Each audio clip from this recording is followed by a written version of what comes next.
ಎಲ್ಲಾ ಹಾನಿಯಿಂದ ಕೂದಲನ್ನು ರಕ್ಷಿಸುತ್ತೆ. ಬರೀ Amrut noni reach root premium hair oil. Law and order ಸರಿ ಇಲ್ಲ ಅಂತ ನಾವು ಹೇಳಿದ್ವಿ. ಹೌದಲ್ರಿ, ಇದೇ ತಾನೇ ಪ್ರಜಾಪ್ರಭುತ್ವ ಅಲ್ಲಪ್ಪ. ಪ್ರಜಾಪ್ರಭುತ್ವದಲ್ಲಿ ಈಗ ಅವ್ರ ಕಾಲದಲ್ಲೂ ನೀವು ಬರೀತಿದ್ರಿ, ಹೌದಾ? ನಮ್ಮ ಕಾಲದಲ್ಲೂ ಬರೀತೀರ.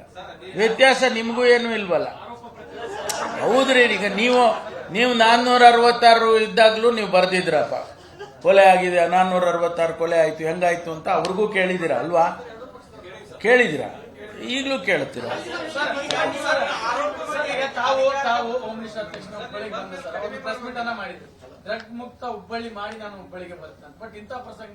ನೋಡಿ, ನಿಮಗೆ ಕ್ವಾಂಟಿಫೈ ಮಾಡೋದು ಕಷ್ಟ, ದಯವಿಟ್ಟು ಅರ್ಥ ಮಾಡ್ಕೊಳ್ಳಿ. ನಾನು ಬಹಳ ಧೈರ್ಯದಿಂದ ಹೇಳ್ತೇನೆ, ಡ್ರಗ್ಸ್ ದಂಧೆ ನಾವು ಕಳೆದ 1 ವರ್ಷದಲ್ಲಿ ಕಡಿಮೆ ಮಾಡಿದ್ದೇವೆ. ನಾನು ಧೈರ್ಯದಿಂದ ಹೇಳ್ತೀನಿ. ಅದಕ್ಕೆ ಕ್ವಾಂಟಿಫೈ ಮಾಡಿ ಅಂದರೆ ಕಷ್ಟ ಆಗುತ್ತೆ.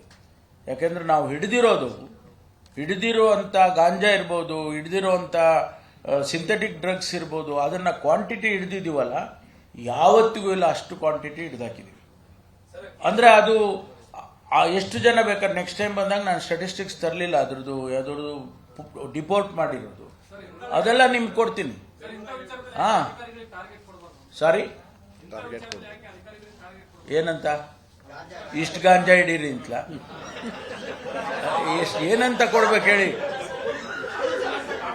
ಅಲ್ಲಪ್ಪ, ಟಾರ್ಗೆಟ್ ನೀವು ಇಂಥದ್ದು ಹೇಳಿದ್ರೆ ಅದನ್ನೇ ನಾನು ಇಂಪ್ಲಿಮೆಂಟ್ ಮಾಡ್ತೀನಿ.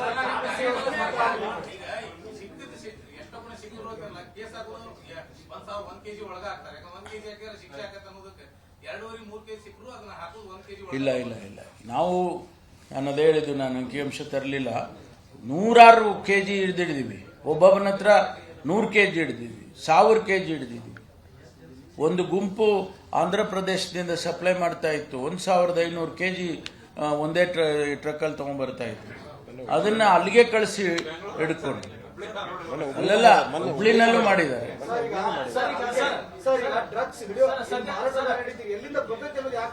ಅದನ್ನೇ ಮಾಡ್ತಿದೀವ್ರಿ. ಇದನ್ನ ಹಿಡಿದವರು ಟ್ರ್ಯಾಕ್ ಮಾಡಲ್ವಾ ಯಾರು ಸಪ್ಲೈ ಮಾಡೋನು ಅಂತ? ಯಾರು ಸಪ್ಲೈ ಮಾಡ್ತಾನೆ, ಎಲ್ಲಿಂದ ಬರುತ್ತೆ, ಗೋವಾದಿಂದ ಬರುತ್ತಾ, ಮಹಾರಾಷ್ಟ್ರದಿಂದ ಬರುತ್ತಾ, ಅಥವಾ ಬೇರೆ ಎಲ್ಲಿಂದ ಬೆಂಗಳೂರಿಂದ ಬರುತ್ತಾ ಎಲ್ಲ ನೋಡ್ತೀವಲ್ಲ, ಅದನ್ನು ಹಿಡಿತೀವಿ. ಪೆಡ್ಲರ್ಸ್ ಅಂತ ಕರಿತೀವಲ್ಲ, ಅವ್ರನ್ನ ಹಿಡ್ದಾಕ್ತಿವಿ.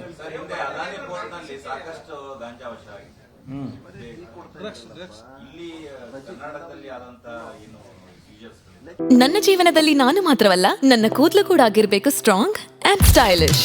ಬರೀ Amrut noni reach root premium hair oil ನೊಂದಿಗೆ. Reach root premium hair oil ಇದೆ. ಬೇರೆ ರಾಜ್ಯದಿಂದ ನೆಟ್ವರ್ಕು ಇದ್ದೇ ಇದೆ. ಅದು it is a kind of permanent. ಇದು ಅದನ್ನ ನಾವು ಆ ನೆಕ್ಸಸ್ ಅನ್ನ ಎಷ್ಟೋ ಸಾರಿ ಭೇದಿಸ್ತೀವಿ, ಮತ್ತೆ ಎಸ್ಟಾಬ್ಲಿಷ್ ಆಗ್ತಾರೆ.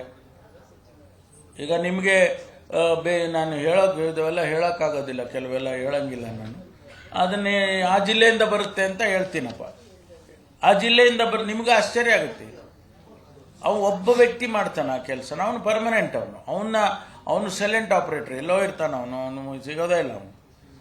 ಅಂಥದ್ದನ್ನ ಕೆಲವು ಸಂದರ್ಭದಲ್ಲಿ ಅವನು ಹಿಡ್ದಾಕ್ತೀವಿ ಅಂತ. ಅವಾಗ ಸಿಕ್ಕಿದಾಗ ಅವ್ರ ಮೇಲೆ ಏನು ಕೇಸ್ ಹಾಕ್ಬೇಕು ಅದೆಲ್ಲ ಹಾಕ್ತೀವಿ.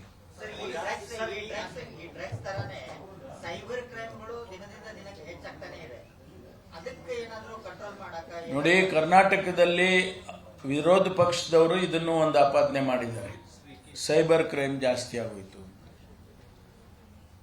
ಮೊದಲು ಅವರಿದ್ದಾಗಲೂ ನಾವಿದ್ದಾಗಲೂ ಅಷ್ಟೇ ಸೈಬರ್ ಸ್ಟೇಷನ್ಸ್ ಇರಲಿಲ್ಲ. Karnataka is the first state in the country to start a cyber police station in Bangalore. ಇಡೀ ದೇಶದಲ್ಲಿ ಮೊದಲನೇ ಬಾರಿ ಫಸ್ಟ್ ನಾನೇ ಇದ್ದೆ. ಅವತ್ತು ಗೃಹ ಸಚಿವನಾಗಿದ್ದೆ. CID ಹೆಡ್ ಕ್ವಾರ್ಟರ್ಸಲ್ಲಿ ನಾವು ಫಸ್ಟ್ ಸ್ಟಾರ್ಟ್ ಮಾಡಿದ್ವು. ಇವತ್ತು ಪ್ರತಿ ಜಿಲ್ಲೆನಲ್ಲೂ ಕೂಡ ಸೈಬರ್ ಪೊಲೀಸ್ ಸ್ಟೇಷನ್ ಇದೆ, ಆಯ್ತಾ? ಇವತ್ತು 45 ಪೊಲೀಸ್ ಸ್ಟೇಷನ್ಸ್ ಇದೆ ಸೈಬರ್, ಎಕ್ಸ್ಕ್ಲೂಸಿವ್ಲಿ ಸೈಬರ್. ಈಗ ಆಗಿರೋರೆಲ್ಲ ಬಂದು ರಿಜಿಸ್ಟರ್ ಮಾಡ್ತಾರೆ. ಮೊದಲಿಗೆ ಅವಕಾಶ ಇರಲಿಲ್ಲ ಅವರಿಗೆ. ಆವಾಗ ನಂಬರ್ ಸಂಖ್ಯೆ ಭಾಳ ಕಡಿಮೆ ಇತ್ತು. ಆಬ್ವಿಯಸ್ಲಿ ಇದು ಸೈಬರ್ ಆಕ್ಟಿವಿಟಿನೂ ಕಡಿಮೆ ಇತ್ತು. ಈಗ ಸಿಕ್ಕಾಪಟ್ಟೆ ಜಾಸ್ತಿ ಆಗಿದೆ. ಅವರೆಲ್ಲ ಬಂದು ರಿಜಿಸ್ಟರ್ ಮಾಡ್ತಾರೆ. ನಾವು ಅದನ್ನು ಭಾಳ ಸೀರಿಯಸ್ ಆಗಿ ತಗೊಂಡು ಎಷ್ಟು ಕೇಸ್ನಲ್ಲಿ ನಾವು ಬ್ಯಾಂಕ್ ಫ್ರಾಡ್ಗಳಿರ್ಬೋದು ಅಥವಾ ಬೇರೆ ಬೇರೆ ರೀತಿಯಲ್ಲಿ ಮಾಡುವಂಥ ಫ್ರಾಡ್ಗಳಿರ್ಬೋದು. ಈಗ ಬಿಟ್ಕಾಯಿಂದು ನಡೀತಾ ಇದೆ, ಇನ್ವೆಸ್ಟಿಗೇಷನ್ ಭಾಳ ಸೀರಿಯಸ್ ಆಗಿ ನಡೀತಾ ಇದೆ. ಆ ರೀತಿ ಶ್ರೀಕಿ ಅವ್ರನ್ನ ಅರೆಸ್ಟ್ ಮಾಡಿದ್ದೀವಿ. ಈಗ ಎಲ್ಲ ನಡೀತಾ ಇದೆ. ಅದು ನಿರಂತರವಾಗಿ ಸೈಬರ್ ಕ್ರೈಮ್ ಇಡೀ ಪ್ರಪಂಚದಲ್ಲೇ ಜಾಸ್ತಿ ಆಗಿದೆ. ಬರೀ ನಮ್ಮಲ್ಲೇ ಆಗಿರೋದಂಥದ್ದಲ್ಲ, ಎಲ್ಲಿಂದನೋ ಪೋಸ್ಟಿಂಗ್ ಮಾಡ್ತಾರೆ, ಎಲ್ಲಿಂದನೋ ಆಪರೇಟ್ ಮಾಡ್ತಾರೆ, ಅಕೌಂಟ್ ಅವ್ರದ್ದು ಎಲ್ಲೋ ಇರುತ್ತೆ. ಆದ್ದರಿಂದ ಈಗ ನೋಡಿ, ಈಗಾಗಲೇ 3 ತಿಂಗಳ ಹಿಂದಕ್ಕೆ ಒಂದು 35 ಶಾಲೆಗಳಿಗೆ ಬಾಂಬ್ ಇಟ್ಟಿದ್ದೀವಿ ಅಂತ ಬಂತಪ್ಪ ಮೆಸೇಜು. ಹೇಗೆ ನಾವು we try to trace back ಎಲ್ಲಿ ಅಂತ ಇಲ್ಲಿವರೆಗೂ ಆಗಲಿಲ್ಲ. ನಾವು ಅವ್ರಿಗೆ ಗೂಗಲ್ನವ್ರು ಕೇಳ್ತೀವಿ, ಫೇಸ್ಬುಕ್ ಅವ್ರು ಕೇಳ್ತೀವಿ, ಇವರು ಏನು ಎಕ್ಸ್ ಟ್ವಿಟರ್ನವ್ರನ್ನ ಕೇಳ್ತೀವಿ, ಎಲ್ಲಿಂದ ಬಂದಿದೆ ಪೋಸ್ಟಿಂಗು ಅದನ್ನು ಕೇಳ್ತೀವಿ. ಅವರು ಐಡೆಂಟಿಟಿ ಕೊಡೋದಿಲ್ಲ. ಅವರು ನಾವು ಒಂದು ಪತ್ರ ಬರೆದಿದ್ರೆ ಒಂದು ಸಾರಿ, this is not of a national importance ಅಂತ. ಅವ್ರಿಗೇನು ಮಾಡೋದು, ನಾವು ಡೆಡ್ ಎಂಡಿಗೆ ಹೋಗ್ತೀವಿ. ಮೊನ್ನೆ ಇದ್ದಕ್ಕಿದ್ದಂಗೆ ಡೆಲ್ಲಿನಲ್ಲಿ ಅದೇ ಥರ ಪತ್ರಗಳು ಬಂದಿದ್ದಾವೆ, ಮೇಲ್ ಬಂದಿದೆ, ತಿರ್ಗಾ ಆಸ್ಪತ್ರೆಗೆ ಮೇಲ್ ಬಂದಿದೆ, ಏರ್ಪೋರ್ಟಿಗೆ ಮೇಲ್ ಬಂದಿದೆ. ಅನುಕ್ಷಣದ ಸುದ್ದಿಗಳಿಗಾಗಿ ವಿಸ್ತಾರ ನ್ಯೂಸ್ ಯೂಟ್ಯೂಬ್ ಚಾನೆಲ್ ಸಬ್ಸ್ಕ್ರೈಬ್ ಮಾಡಿ. ಹೊಸ ಸುದ್ದಿಗಳ ನೋಟಿಫಿಕೇಶನ್ಗಾಗಿ ಬೆಲ್ ಐಕಾನ್ ಕ್ಲಿಕ್ ಮಾಡಿ. ಲೇಟೆಸ್ಟ್ ಅಪ್ಡೇಟ್ಸ್ಗಾಗಿ www.vistaranews.com ವೆಬ್ಸೈಟ್ಗೆ ವಿಸಿಟ್ ಮಾಡಿ.